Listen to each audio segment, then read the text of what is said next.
be set. All right, recording is going. So today's review, we are looking at how to do one of our chapter assignments here in this class. And so I have a sample chapter for us. This is up and ready to go. We're looking at chapter 7, that's related to age and sex related differences. And that relates pretty well, even if you haven't quite read the chapter. We've gone through the entire long-term athlete development position statement, which is going to incorporate a lot of similar and transferable concepts specifically related to youth and young movers. So that's nice, because even before reading the chapter, you've had that. So that's why I picked chapter 7 to be first. So for each chapter, we'll have a heading within the module that's going to say like, hey, this is chapter 7. And then there's going to be related information. So an overview, kind of our notes and outline will always be the first thing listed. And then whatever the assignments are that relates to that chapter. And each chapter is going to have around 12 to 13 points, because I have 25 points allocated, not necessarily like these are due per week, but about 25 points per week. So expect 12 to 13, could go a little bit more up or down either way. But so I always say start here, and then when you're ready, you'll be able to take the quiz and then to the discussion. With the first quiz, I will give you 2 attempts on it, but future quizzes beyond this first one, it'll just be 1 attempt. So that's an important thing to keep in mind. The discussion you will be able to look at ahead of time. So first, we're going to open up our document, and that showcases what we have below. So we have a heading, and I lay it out in simple steps. So for chapter 7, I want you to review the overview before you read. That makes reading that much information that's in the chapter, because there's a lot. These are pretty heavy chapters. It makes it easier to go through it and really focus. And if you need to skim, or if you need to read more in depth on a specific chapter, it makes it a little bit easier for that. After you open up, hey Olivia, after you go through the chapter overview, then I'm going to have you actually read it. So, and I do say take notes related to what the overview is talking about as well. Then for chapter 7, we've got 2 assignments. We have our quiz and then our discussion. And in this discussion, it's going to be some application questions. And so I'm going to go through each of those once we get done with the overview. So each overview is going to look pretty similar. So in chapter 7, it's notes and outcomes that we have. So the objectives of what you should be able to know by the time you're done reading the chapter and going through this notes document or notes component, everything is listed here. So we're really looking at safety and effectiveness of resistance training for kids. We're looking at sex-related differences, age-related differences, and then why adaptations will vary depending on those types of populations. So really looking at sex, at age, and at sex and age, and then our youth aspects, so older, younger, and male versus female sex. And then, so then I come down into a chapter outline. So this is also helpful for you to just track as you're reading. So the different headings and sections match exactly what's in the chapter. And as you go through your notes, it's making sure that anything that's here in this outline is something that you should make sure you have a handle on that segment of the chapter, on that subsection. So we've got children, female athletes, older adults, everything is listed here. And then the next section, I have key terms that you should know. And for you, this isn't part of this particular chapter, but it's something to be ready to do. Some other chapters are going to have this element right here. So where it's select an instructional, the instructional framework for fitness ed and PE, it's going to say select a grade level from that document and identify 3 to 5 terms that are on this list below and which ones you might incorporate into a game or an activity or a lesson, something applied. So just be ready to do that. Chapter 7 won't require you to do that, but some other chapters might have an assignment or a quiz question that will have you. So I would just say be ready for that. And then all of the key terms are listed here. So making sure you have a decent handle on these key terms. And so what I like to do when I'm going through, and I even did this when I was posting this, going through each of the terms and making sure, even before you read, like, okay, that makes sense. So when I read that term and when it's discussing what adolescence is versus adulthood, I'm going to have a handle on it. There might be something that you might not know as well. So apophyseal So this is something I don't use that term very often. It's not part of my regular application. So it might be a key thing for me in my notes as I'm going epiphyseal, so that's the expanded or projecting, protruding portion of a bone, to make sure when I read that component, I make sure I hone in on that, because that isn't part of just my everyday kind of speaking or knowledge. So that's why I say go through the list of terms before you read as well, making sure you have a decent handle on it. And then there's always something at the bottom that might have some additional resources. And not every chapter, quiz, or application will have you go into the website or additional resources, but some might. So just know they're there for reference. They're also there as anytime, like in our lesson plans in PE, or not, we don't have papers in this class, but we always need a good resource list and reference list of where to get updated information, position statements. So my recommendation with the websites and additional resources is to just keep a running list of these, because you know that you may need to use them in the future or use it as a reference later in the future on a lesson plan or for an activity. So that's the overview. So each chapter overview will look different, or will look similar. It'll have its own information, obviously, but it will have the same structure. So objectives, chapter outline, major terms for you to know, and then websites or any additional resources that are going to be at the bottom. So that's step one, reviewing the chapter overview. Then we actually read through the chapter, do your notes, and then we're going to go through our actual quiz that we've got here. And we're actually going to this is a good time, I would say, pull out your paper and notepad, because you can save the answers, because I'm actually going to go through the full quiz for chapter 7 here. So let's go into our quiz. I'm going to go into my mode. So this is my edit mode. So this is different than what you see, but it'll help us go through the answers. So here is our quiz. There's 8 questions on here. I'll always put some sort of heading of what the topic is at the beginning of the question. These will not be timed at all, so you'll have as much time as you want. So this helps you if you have your book open or have your notes open, which I definitely recommend while you're taking these quizzes. They're meant to be open note, is that you can page open to that section.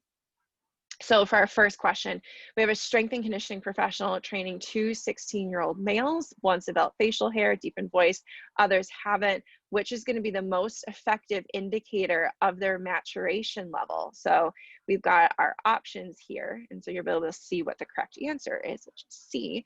So possible answers: exercise readiness, chronological age. So we know they're both 16. Exercise readiness is just related to their ability to socially and emotionally be ready to perform the movement, and also just their physical literacy related to being ready. And then we also have emotional maturity. So I mentioned that too. So which of the following is the most effective indicator of their physical maturation age? And so we have skeletal age is the correct answer. It's not chronological age, which we might think that's 16. Skeletal age is going to be at the age that essentially their body, their bones, their tissues has matured. And so we know that varies. Even if people are the same chronological age, their skeletal age is going to be different, especially in youth, childhood, and adolescence, because even though everyone has the same direction of their growth and development, the rate is going to be different. And even their physical characteristics. So we already knew that one was already showing those secondary sex characteristics, one wasn't. And so even though those are some indicators for us, skeletal age is one of the actual indicators. So C is the answer for number 1. For our question number 2, this is relating to males, so muscle adaptations through growth. So as boys become taller, or as boys grow, they get taller and gain body mass. So during this time, muscle changes as well, first in blink and second in blink. So there's 2 parts to this answer. Our multiple choices that we have, let me pull it out here. So we have high level force production and velocity. That's our first answer. So it's muscle changes as well, first in high level force production, then velocity. That's one of our answers. We have velocity and weight, second answer, weight and mass. And then our correct answer is mass and high level force production. So let's put that correct answer in place to make sure that makes sense to us. So we have mass and high level force production. So muscle changes as well, first in mass, so that's the size and overall, not just appearance, but just size of the muscle. And the second is the ability of the muscle to produce force at a high level. So velocity was some of the foils that was in there. So it's not the speed at all of the ability, it's the ability to produce force at a high level. So that is relating to strength essentially. So taller, gain body mass, and that ability to develop force. So that's our answer there. Body types, there's a segment in the chapter on this. So which of the following types of body proportions is characterized by rounder body with broader hips? We've got our 4 options that are here. B is going to be our correct answer. Endomorph is going to be our one with the broader body and then the bigger hips. That's our endo. So with the body types, when I go through this area of the chapter, I like to just, there's pictures, I like to just draw it out and use the prefix. Everything ends in morph. So I like to make sure I know which one is meso, which one is endo, which one is poly, and which one is ecto. That's going to be one of those things if you have a mnemonic device or a way to cue yourself into which body type. But for me, I just have to memorize which one is which. But I always know endo is the one that's going to be more of that pear-shaped type of body type. Next question. So strength gains in pre-adolescence. So pre-adolescence, that's not going to be teenagers. That's going to be our middle school, early teen, maybe late elementary age group of kids. So primary mechanism leading to strength gains in pre-adolescence. So keep in mind, pre-adolescents are going to be prepubescent. That's super important. The fact that it says pre-adolescent, and that's going to help you find the right answer. So primary mechanism helping them gain strength. So we have hypertrophy, hyperplasia, circulating hormones, so that's increasing hormones of testosterone, and then neural factors, which is motor unit activation. Our right answer is D. So they're pre-adolescent, so that means they're still in their growth and development stages related to just their motor learning and motor development. So that's basically their brain and body connection, being able to activate those motor units in correct sequences. And so that's why in our elementary years and even upper elementary, we focus so much on motor skill and all those fundamentals of those stages. And we focus so much on body weight movement, just those fundamental functional movements, because they're at that key time where they're making those motor unit connections. And so because they haven't hit puberty, it's not going to be any of the other answers above. If the question had said, you know, adolescent or high school or post-puberty, then the answer would look potentially different. So D is going to be our answer for that one. For youth resistance training benefits. So this one, for sure, your readings in the LTAD position statement came out. So all of the following are benefits except. So we should have 3 that are benefits and 1 that's not. So if we look at these answers, we already know answer is A, but that means B, C, and D are all benefits. So we have decreased body fat, absolutely, when we are using strength type of training. And this, again, doesn't mean weights. This could just be any sort of resistance type of training where the outcome is strength. So body fat is going to adjust. Their body composition will change. So we have decreased body fat, absolutely, is a benefit. Increased motor skills, that's something that we saw. They go hand in hand. As strength develops, increased motor skills have more potential to develop, and they go back and forth with each other. So we need strength and motor skill development at the same time, and then increased cardiac function. And so just better use of the heart to adapt to stimulus. And so those are the benefit answers. So that means A is the correct answer, because the question was what is not a known benefit. And so it is not known that there's decreased insulin sensitivity with youth. All right, couple looking at sex differences in females. So this one is comparing males and females, which is true regarding strength and power capabilities. So that's, we know there are going to be 3 that are false, and this is a tricky one, and I'm going to pull them up here so you can see them a little bit better. So we have absolute upper body strength is generally closer to males when compared to absolute values of lower body strength. Lots going on in that option. We have the upper body strength similar of men when expressed relative to body weight. You already know here that C is going to be our right answer, so we'll keep that up there. These are long ones, and then we'll pull D up here. so you can see. All right, so we know that this is going to be our correct one. So strength is expressed relative to muscle cross-sectional area. So that means what the muscle biopsy is going to look like, the cross-sectional area of the fibers. Males to females, there's no significant difference between the sexes.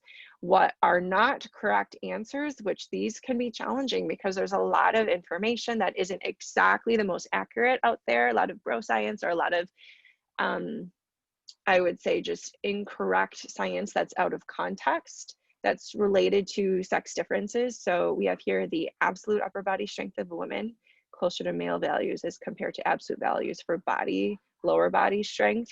Not accurate and not correct. When expressed relative to their body weight, upper body strength of women is similar to that of men. That is also not correct. It's not similar to men. And then here, women's absolute power output is about 63% of men's power output, and that is also not correct. So C is going to be our right answer, and that relates to cross-sectional area of the muscle tissue itself. So that's really digging into our muscle anatomy. So those are our answers for that question. So C was the correct one. That's one. Definitely go into that section in the chapter. And we have 2 left. Female athlete triad. So what is the interrelationship, or what is the female athlete triad, and what 3 factors are in that relationship? So here we have overtraining, menorrhagia, and then this is inadequate protein intake. That's not correct. We know that B is our correct answer, so we'll take a peek at that longer answer. So energy availability, that should be your key to let you know that's the answer. Menstrual function and mineral bone density. So that's something we also see that becomes at risk in the female athlete triad. Here's answer C is not correct, but it's iron intake, osteogenesis, and performance decrements. Not necessarily true. And then we have D, also not correct. Prolonged menstruation, gastrointestinal complications, weight-bearing activities, which definitely is not accurate. So we've got B as our correct answer. Energy availability, that's one of the things that we see as a factor that will often decline. Menstrual function will become inconsistent or absent, and then bone mineral density will often decrease, and it's usually those 3 together all at one time lead to additional health issues and challenges and problems for it's not just the athlete, it's literally any female mover that's having issues in those 3 areas. And why I think some of the other areas are listed as foils. So overtraining could be a cause of it, or inadequate protein intake. That's something that can lead to energy availability issues. We might see weight-bearing activities definitely is not a right answer. That's something that should be done for females at that stage. So B is going to be our answer. And then our final question on our quiz, number 8. So when we're looking at program considerations for women, and so we're looking at, there's a common injury, and here's some potential causes: joint laxity, skill level, that's super interesting, keep that in mind, limb alignment, so that's our body alignment, skeletal alignment, and neuromuscular deficiency. So that's, again, our brain and muscle, motor unit function, that type of, that health essentially, or performance. So deficiency are thought to be factors in what common injuries. So we have ACL tear, ankle fracture, shoulder dislocation, and carpal tunnel. The correct answer is ACL tear. It's a very common injury we see with females, and it's not female weakness. It's a combination of several factors, and these are ones that we've seen consistent evidence for, and that's usually the combination of at least several of these. So joint laxity is more of a loose joint of the connective tissue. Low skill level, this is so key. Doesn't mean that females are lesser athletes or lesser movers, but we see in situations where the motor skill development is not there, or a lot of those fundamental motor skills aren't there. That can be problematic. Limb alignment, that's really going to be part genetics and then just part motor patterns of how they're used to moving. And if we see some incorrect motor patterns, that can impact their limb alignment. And then neuromuscular deficiency. So again, that's just that firing that we see, and that's a trainable type of element. So those are factors in common injury, which is ACL. So that's our quiz. So hopefully you jotted down some of those answers. If not, you can jump back to this recording and look at them later. And then the last thing that we have for chapter 7, and this is a common thing you'll see in most of our chapters, so there always will be some sort of quiz and then some sort of application. Here it's a discussion, and I did put potential answers in this one for the sake of this review. Normally they won't have the potential answers in there. So this is what the application discussions will look like. So there's always 2 steps. I give you 2 possible questions or 2 issues, 2 concerns. You just have to answer one of them, and based off of the information from the chapter, and share one of the following kind of takes based off of that solution. So you don't have to share all 4 or hit all 4 areas, but hit something that's in this list of 4. So possible solution if it's a problem. The next one would be if it's an issue that might have a pro con, or it might have 2 or more different sides to it, how would you argue for or against that situation, especially if it's a policy related issue? Potential gray areas or additional areas of concern that we should really think about. And then the last one is any potential implications that you could think about that might be happening in a school-based setting. So PE, school-based education. And then, so after you share, you pick which one you want, you share one of these 4, your answers based off of that, and then also replying to a classmate's, either to their initial answer, or if they're commenting on someone else's, you can comment on a comment as well. And so these are usually the things that I recommend. Either support their answer and don't just say, I agree with you, but state, hey, here's why I agree with you. And you could share like, hey, I saw this happen yesterday, or the book talked about this, so you're right on, that's supporting. If you want to share any additional content, so you're like, hey, you're on a great direction, I also read this, or I read an article, or heard this can add to it. If you disagree with their take, that's definitely okay. So respectfully disagreeing, and share why you disagree and what's your take on it potentially. And then it could be a follow-up question. So say they share an answer and you're thinking about it, you're like, okay, sounds good, but like, what about this? Did you consider this aspect, or what would you do in this situation, in different kind of situations? So that's what we've got there. And so here's our 2 questions. I put possible answers in for this review, so we'll go through those 2. So application question number 1. So this is related to parents. They have 2 kids, 8-year-olds and 11-year-old, girl and a boy, and they want to enroll their children in a resistance training program at a local community center. So think of this like at a local YMCA or a local community recreation center. It's a youth-based fitness program that is going to focus on building strength. So like a kid fit type of program. And so they want their kids to become stronger, faster. They're a youth soccer player, so they think that would be good for that. But they're concerned about potential for injury. And that makes sense. Like any situation, anything you put your kid in, there's always going to be potential for injury. So the issue is comment on issues regarding safety of youth resistance training and highlight program design considerations that address these concerns. So for sure, the book talks about this, and you can even use other sources for your answers. So in our long-term athlete development position statement, tons of information in that document that you could just drive back to and bring it in for this question. So here's the answer. So this really looks at commenting on the issues and the program design consideration. So we'll look at the first statement. So all children should receive instruction. That's shows the inclusivity of it related to technique, progression, safety from qualified and certified strength and conditioning professionals. So that kind of hits on the aspect that it's not just high-level athletes, not just males, not just females, it's all children should receive instruction, and that's the key thing. They're not just getting thrown into workouts, they're actually being instructed in the technique and progression and how to be safe. And that's one of the big things, the fact that it's safety procedures and with a qualified professional, that hits on the main injury reasons we have seen in strength training with youth have been because there's no supervision, or it's not someone qualified or certified or trained specifically in that. And then the other aspect is the kids haven't been trained in any technique or any safety. And so they're just saying, it's usually kids in a basement with a bench press set, for example, and the parents are like, all right, go bench press, and the kid gets hurt and it's reported as a strength training injury. Well, that's not this situation or setting. So a couple other things related to safety: the equipment, good repair, and properly sized to fit each child. That's so extremely key. There's certain types of fitness equipment, just like we know is sport-based equipment that's adult sized, and we need to make sure the equipment doesn't control the kid or the mover, that the mover is able to control the equipment. So that's why we see the sizing might need to be adapted, and that's more than just the load or the weight that's being used. Next, hits on weight. So light loads to allow for adjustments to be made. So again, start with body weight, start with very light load once they're able to show technique that's proficient.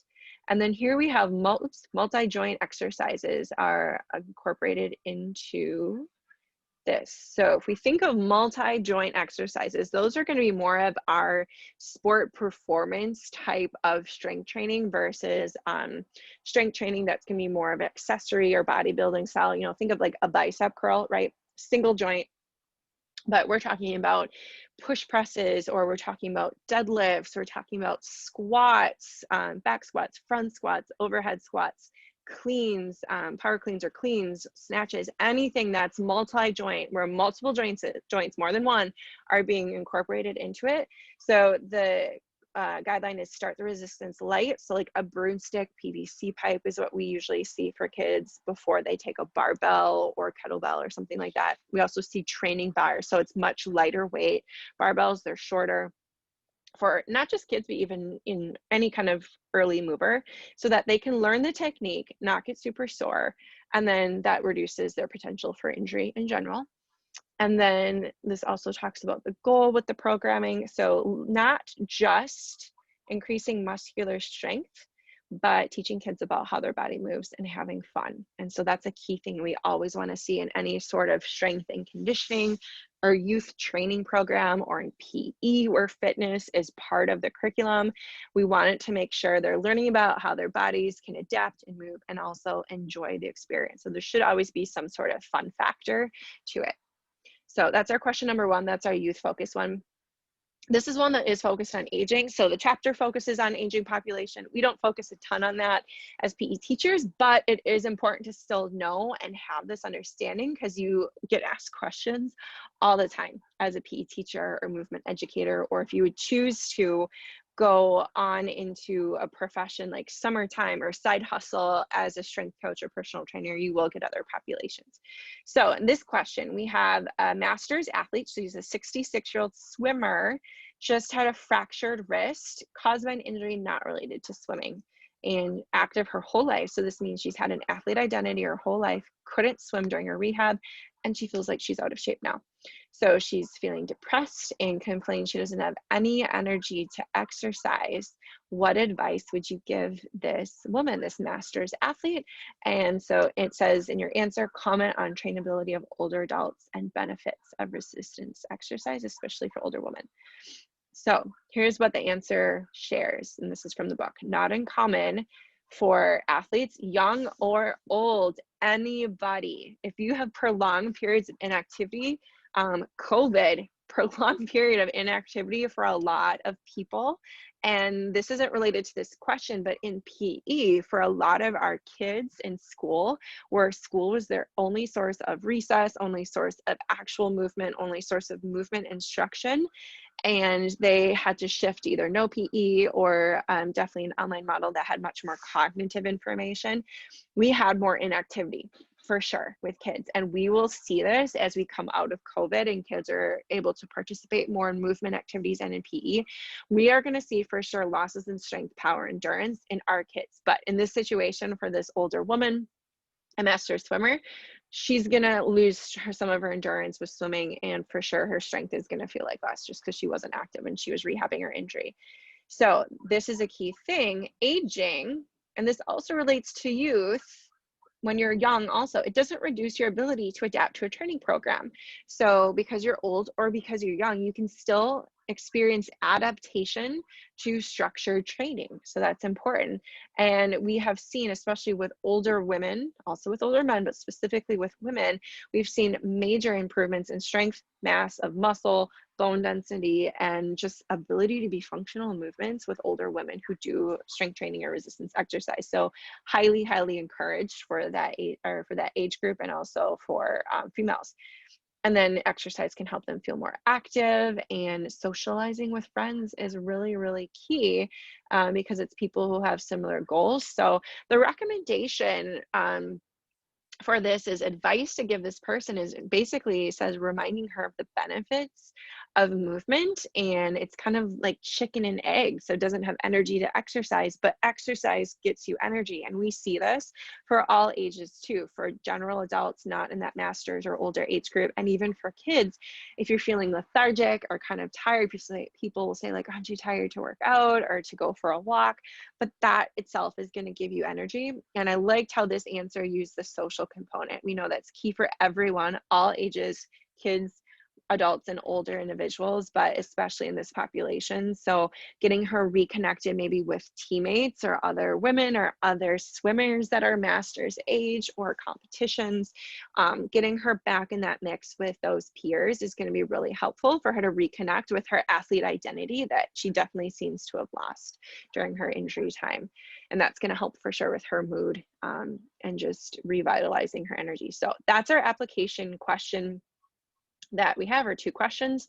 So their answers should be related to concepts from the book. Both of these answers basically gave kind of the possible solutions and backed it up. And then there are a couple that will be a little bit more argumentative, let's say, or have more controversy. These are pretty low level, and there could be some gray areas. So like in the female swimmer, a gray area, if you wanted to focus maybe on her mental health, and getting her back into her routine and what she feels comfortable with. So that might be a space to focus on working with a sports psychologist. Could be one of those gray areas that you would want to hone into in your answer. And then implications that would apply in a school-based setting. So for the woman who's a swimmer example, so we're dealing with youth in schools, but that same situation could happen really to any athlete who's coming out of an injury and is feeling disconnected from their sport or from their peers, or that feeling of being strong and having endurance and used to what they've been doing their whole life. So that for sure can apply to some of the kids and individuals that we work with also. So that's the discussion element of the module. So that's the whole module that we have, or sub-module for chapter 7. So that's what you can expect for each chapter.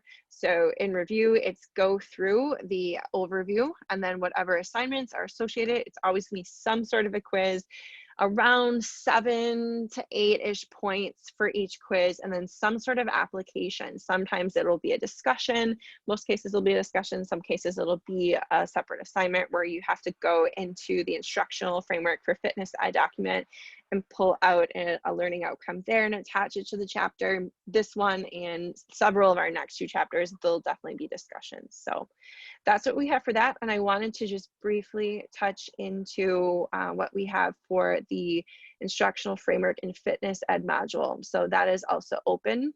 I want to go through the discussion. So basically says go through that whole document we went through on Monday on our last class.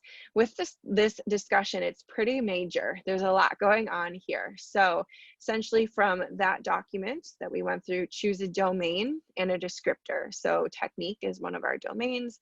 Improving cardiovascular fitness is the sub part of the domain. We call it a descriptor. And then choose 2 different developmental level benchmarks or bands. So we're going to look at technique and cardio at the 3rd through 5th grade level, and then the high school, the 9th through 12th. And then you have to describe a learning experience. And this is not super in depth, but your idea that you would want to plan it could be a lesson, part of a lesson, a whole lesson focus, a guest speaker that you would bring in that would relate to that specific descriptor, a field trip you'd want to plan, homework you would give, something that would help your students be confident in that benchmark. And you're going to do it for each level. So if it's technique and cardio fitness, we're going to come up with a lesson idea that's appropriate for 3rd through 5th graders, or field trip, guest speaker, application activity, and then same thing for our high school. in that same type of area. So you can look at your progression. Your description has to be 2 to 3 sentences and describe what will happen in the learning experience, what would you need for class or teaching materials, any unique elements to it, and then how would you assess it if that's applicable. And then you have to comment on a peer's post by offering a next level idea, a piece of corrective feedback or a connection to something you designed. So here's my example. I'm going to talk you through it. So one of our domains in our knowledge segment and a descriptor is related to principles of training. And the overload principle is one of our major principles. Chapter 21 talks about overload principle. And this is an idea. This is something I've actually done in class, and I've done it for different levels. My lower level, say it's 3rd through 5th grade, I told a story of Milo of Croton.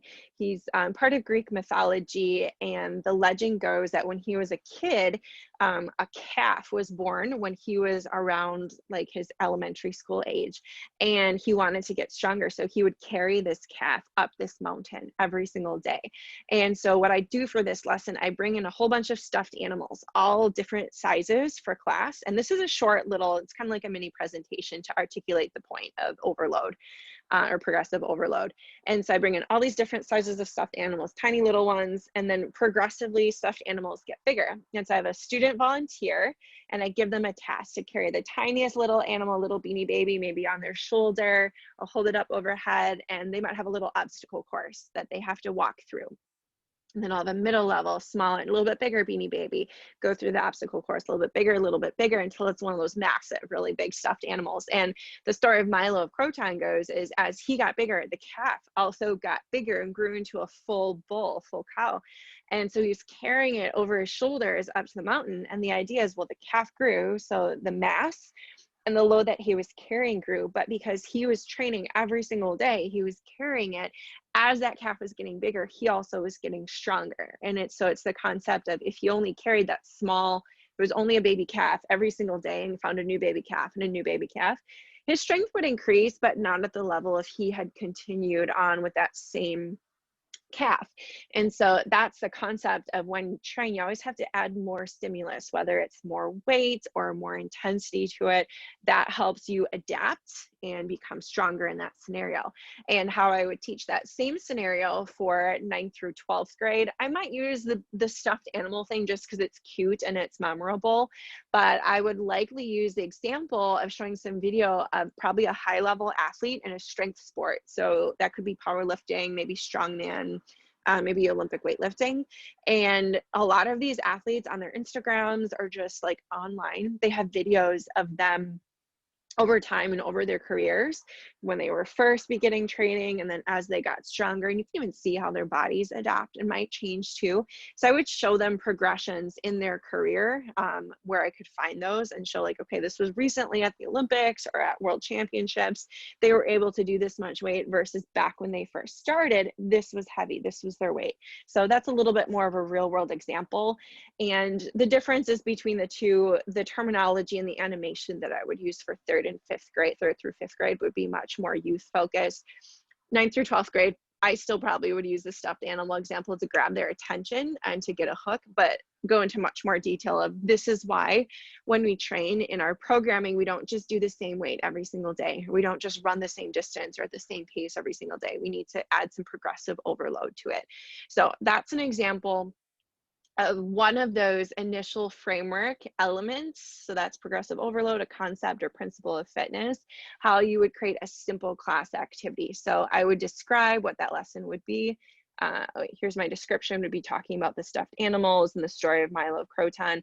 The class materials or teaching materials, I would have to put like, okay, 6 animals, stuffed animals, different sizes, increasing in their size, or I would have to say like, hey, I need to find this athlete that maybe shows 3 to 4 different stages of their career as a strength athlete.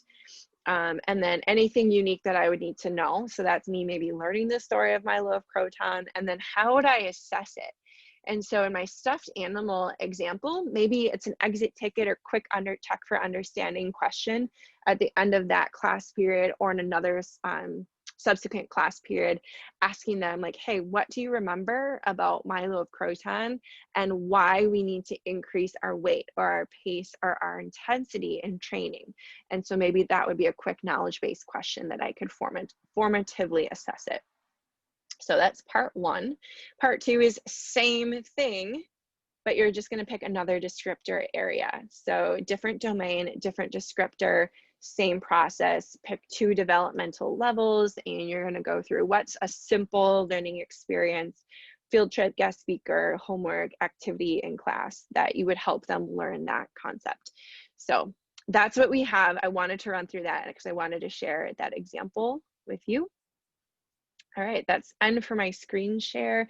Any questions, Thomas or Olivia, from either of you before I stop recording and we log off for today?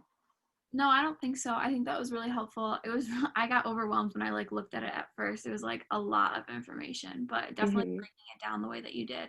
And I really like the example because like Yeah, that's, I for that example for the IFPPE, and that's something keep in mind. So this particular discussion focuses on that. That's just because it's the introduction to that. You'll see that come back in some of our chapters, especially chapters like 1, 2, 3, and 4, all those conceptual chapters.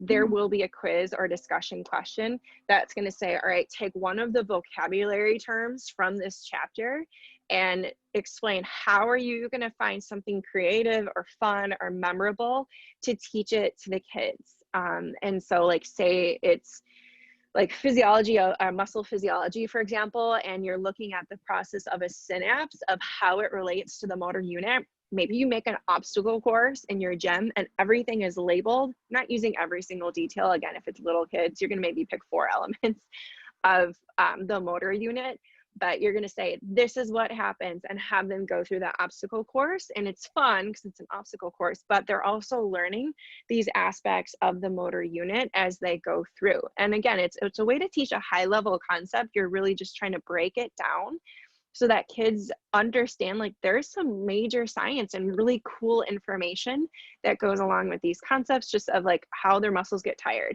or how they run.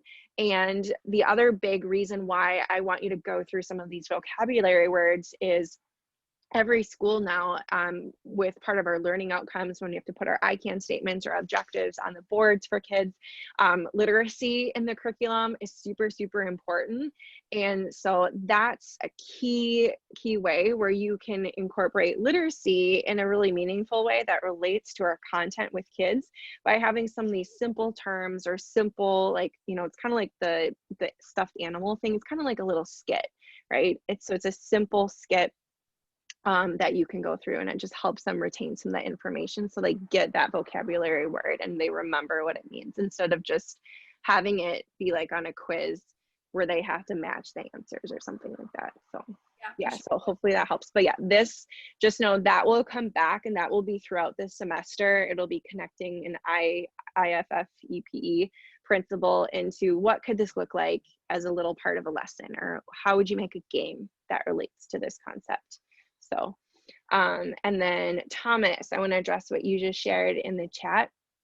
Yeah, so as soon as this is done, I'm downloading this, and I'll put this, let's see, because this relates to chapter 7. You know, I'll probably do, I think I'll just make a separate module. How about I do that?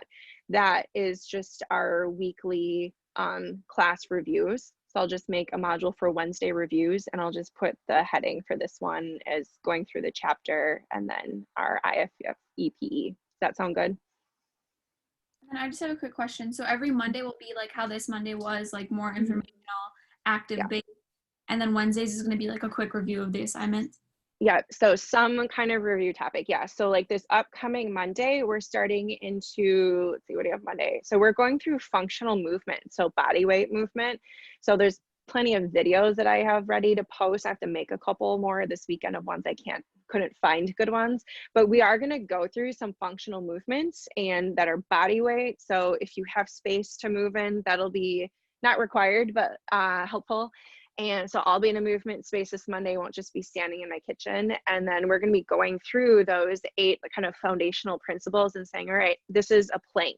Here's how we modify a plank. Here's how we make it a little harder. Here's how we make it easier. When we're teaching it, here's how we're going to talk about base. Here's how we're going to talk about spinal alignment, core activation, dynamic tension. Those are all part of our critical elements for plank when we're just teaching it. So Mondays will always be some sort of concept. Sometimes it'll be active, sometimes not as active. And then Wednesdays is always just some sort of review. It's related to one of the assignments. Some of the topics are going to be a little bit more difficult than others. So that it's just kind of depending on what's something that probably would need more information on it. So yeah. And then let's see, for Wednesdays, I'll always record those. Mondays, I'll record them as long as it's something that's, I think, worthy of going back. So like this Monday, I went through that PowerPoint of the principles of movement. And I have a separate PowerPoint that just has those that I pre-recorded. So I'm just putting that up because it's a little bit better than what we had on Monday. So yeah. All right. Anything else before we wrap up? I'm going to end the recording so you don't have that going anymore.